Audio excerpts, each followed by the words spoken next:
حضرت داتا گنج بخش علی حجویری برصغیر پاک و ہند کے عظیم المرتبت امام طریقت رموز شریعت صاحب کرامات بزرگ حضرت داتا گنج بخش علی حجویری کی شخصیت کسی تعارف کی محتاج نہیں۔ آپ کا شمار اکابر اولیاء ہندوستان میں ہوتا ہے۔ سلسلہ چشتیہ کے جلیل القدر بزرگ حضرت خواجہ معین الدین چشتی اجمیری اجمیر شریف روانہ ہونے سے قبل آپ رحمۃ اللہ علیہ کے مزار اقدس پر حاضر خدمت ہوئے اور معتکف ہوئے، اور وقت رخصت یہ شعر بطور نذرانہ عقیدت حضور داتا گنج بخش علی حجویری کی شان میں پیش کیا، جس کا ورد آپ کے محبین کی زبان پر اکثر نظر آتا ہے۔ یہ شعر آج بھی حضرت داتا گنج بخش علی حجویری رحمۃ اللہ علیہ کے روضہ اقدس کی محراب پر کنندہ ہے۔ گنج بخش فیض عالم مظہر نور خدا، گنج بخش فیض عالم مظہر نور خدا، ناقصارا پیر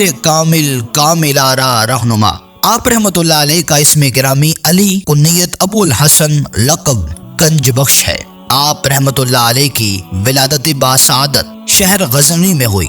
حجویری اور جلاب غزنین کے دو گاؤں ہیں۔ آپ رحمۃ اللہ علیہ نے حجویر جہاں آپ کا ننیال تھا کچھ عرصہ وہاں گزارا، اور جلاب جہاں آپ کا تودیال تھا کچھ عرصہ سکونت پذیر رہے، اسی لیے آپ کے نام کے ساتھ یہ دونوں نسبتیں لگائی جاتی ہیں۔ آپ رحمۃ اللہ علیہ نے کشف المحجوب کے آغاز میں اپنا نام ابو الحسن علی بن عثمان بن ابی علی جلابی غزنوی حجویری رقم کیا۔ تقوی و پرہیزگاری میں حضرت کے آباء و اجداد ایک امتیاز شان کے مالک تھے۔ حضرت حجویری رحمۃ اللہ علیہ غزنی کے رہنے والے تھے۔ ان کے والد گرامی حضرت عثمان رحمۃ اللہ علیہ کی قبر غزنی میں ہے۔ والد ماجدہ کی قبر حضرت پیر علی حجویری رحمۃ اللہ علیہ کے ماموں تاج الاولیاء کے مزار سے متصل ہے۔ سن 400 کو حضرت عثمان رحمۃ اللہ علیہ کے گھر آسمان ولایت کا یہ بدر کامل طلوع ہوا۔ آپ رحمۃ اللہ علیہ حسینی سید ہیں۔ سلسلہ نسب چند واسطوں سے حضرت علی کرم اللہ وجہ سے جا ملتا ہے۔ آپ کو بچپن سے ہی حصول علم کا بے حد شوق تھا۔ ابتدائی تعلیم و تربیت آپ کے نامور علمی و مذہبی گھرانے میں ہوئی۔ بعد میں آپ نے اپنے وقت کے جید علماء کرام کی خدمت ببرکت میں رہ کر اکتساب علم حاصل کیا۔ حضور نبی اکرم صلی اللہ علیہ وآلہ وسلم کی حدیث مبارکہ علم حاصل کرو چاہے تمہیں چین ہی کیوں نہ جانا پڑے، اس پر عمل کرتے ہوئے حصول علم کے لیے بغداد، فارس، مدائن، کوہستان، آذربائیجان سمیت مختلف ممالک کا سفر کیا، اور وہاں کے مشہور علماء و مشائخ سے فیضیاب ہوتے رہے۔ قرآن کریم میں اللہ تعالیٰ نے ارشاد فرمایا کہ اے ایمان والو، اللہ سے ڈرو اور اس کی طرف آنے کے لیے وسیلہ تلاش کرو اور مجاہدہ کرو تاکہ تم فلاح پا سکو۔ بعد فراغت علوم ظاہری آپ رحمۃ اللہ علیہ نے پیر کامل کی تلاش شروع کر دی۔ پھر آپ رحمۃ اللہ علیہ کی ملاقات سلسلہ جنیدیہ کے جلیل القدر روحانی بزرگ حضرت شیخ ابو الفضل محمد بن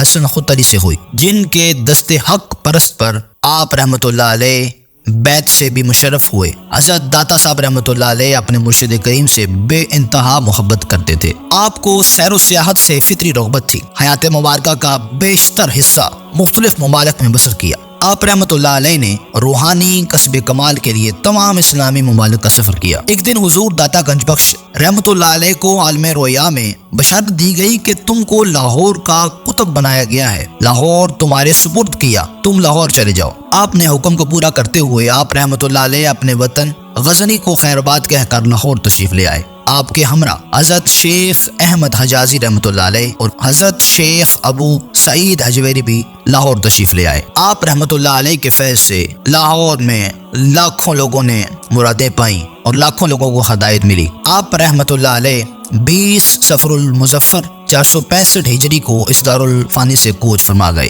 آپ رحمۃ اللہ علیہ کا مزار مرکز تجلیات لاہور میں ہے، جہاں آج بھی لاکھوں لوگ حضور داتا گنج بخش کے عرس مبارک کی تقریبات میں شامل ہوتے ہیں اور دیگر بھی مختلف تقریبات میں شامل ہوتے ہیں، اور حضور داتا گنج بخش علی حجویری رحمۃ اللہ علیہ کے وسیلے سے اپنے مرادیں پاتے ہیں۔